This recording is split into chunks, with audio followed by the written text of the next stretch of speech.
We also made interest on car loans fully tax deductible, so that when you go out and buy a car, if you have a mortgage or you get a loan on a car, you're allowed to deduct interest for the first time ever. That's never happened before. But only for cars that are stamped with the beautiful words, made in the USA. In other words, we're only letting that take place if the car is made like in Detroit or in the USA.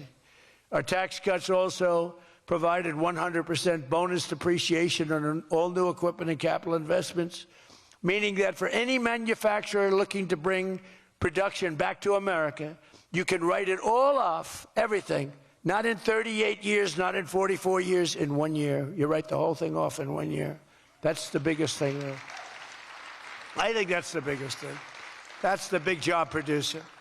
And I've cut an unprecedented number of burdensome regulations. We're number one in the history of our country in cutting regulations. I promised to cut 10 old regulations for every one new regulation. So if we put on a regulation, the only way I'll allow it to happen is if the secretary, like Scott Bessent, cuts 10 old regulations. But instead, last year we actually cut 129 regulations for every one that we put in. Think of that. So nobody's ever cut regulations like I have. I terminated the insane electric vehicle mandate and ended the war on internal combustion engines. Once and for all, those engines were gone. And some people like them. And if they like them, great. And if they like electric, if they like any form of propulsion, any way you want to propel your car is okay, except for a couple of them, as I discussed. I permanently stopped Joe Biden's ridiculous CAFE standards. You know what the CAFE standards are? They're standards that make it impossible for you to build a car affordably. They make it impossible for a car to really work right.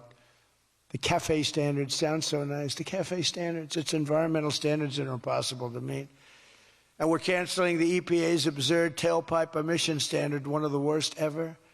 And I revoked the California emissions waiver to stop San Francisco communists from regulating automobiles all over our nation, all over our world.